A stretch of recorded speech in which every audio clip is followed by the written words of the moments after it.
Difference between इस्तिसान and कियास। फिर आपने इस्तिसान को कियास के साथ एक दूसरे के साथ कंपेयर कराना है। कियास को हम एनालॉजी कहते हैं, वहीं पे इस्तिसान को मतलब है प्रेफरेंस। अब आपने इनके पॉइंट्स और डिफरेंसेस बताने हैं। मीनिंग आपने देना है, कियास का मतलब है making a new rule by comparing it to a similar case. यानी कि कियास में क्या होता है कि हम एक नया रूल बनाते हैं, नया लॉ बनाते हैं जब हम एक नए केस को पुराने केस के साथ कंपेयर करते हैं एज इट इज़। लेकिन इस्तिसान क्या करता है, लीविंग कियास and choosing a better rule. इस्तिसान क्या करता है कि कियास करने की बजाय कोई ऐसा रास्ता ढूंढता है उस केस को सॉल्व करने के लिए जो उस केस के हक में ज़्यादा बेहतर हो।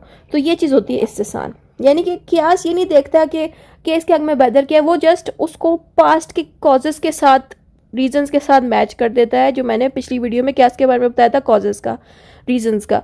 यहीं पे जो इस्तिसान है वो क्या करता है कि वो रीजंस तो देखता है, ये कॉज तो देखता है, लेकिन वो साथ में ये भी देखता है कि क्या पास्ट के केस से आज वाले केस पे सख्ती तो नहीं आ रही। यानी कि क्या सख्ती के ऊपर इतना नहीं चलता, वहीं पे इस्तिसान सख्ती को ध्यान में रखते हुए इंसानों को आसानी प्रोवाइड करता है सोल्यूशन देते हुए। रिजल्ट की देखा जाए तो कियास काफ़ी सख्त होता है, लेकिन जो इस्तिसान है वो लोगों को आसानी पहुंचाता है और जस्टिस भी। बेसिक्स देखें इसकी तो कियास काफ़ी लॉजिकल है, वो मतलब जस्टिस और पब्लिक इंटरेस्ट को ध्यान में नहीं रखता, वो बस लॉजिक को देखता है। वो बस ये देखता है कि अभी वाले केस में जो रीज़न है, जो वजह है, क्या वो पास की केस के साथ मैच करी है। अगर पास के केस के साथ मैच करी है तो वो चुप करके नए केस पे लगा देगी। बट इस्तिसान ये नहीं करेगा, इस्तिसान देखेगा कि पास के केसेस में क्या लोगों को आसानी पहुंचेगी कि नहीं। यानी कि पास के केसेस को अगर हम न्यू केस पे लगाएंगे, क्या उनको आसानी, जस्टिस और पब्लिक इंटरेस्ट उनको मिलेगा कि नहीं। तो इस्तिसान इस तरह से वर्क करता है। फिर आता है use, when rule fits perfectly.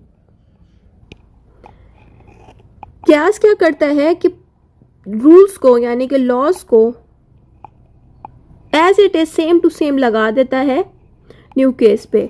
लेकिन इस्तिसान क्या करता है, व्हेन कियास कॉजेज हार्डशिप, जब कियास करते वक्त हार्डशिप पेश है उस केस को सही करने में, सॉल्व करने में, तब इस्तिसान अपना रोल अदा करते हैं। यानी कि तब हम इस्तिसान को देखते हैं कि वो घुस जाता है। वैसे इस्तिसान नहीं किसी केस में इतना ज़्यादा यूज़ किया जाता है, कियास को ही रखते हैं।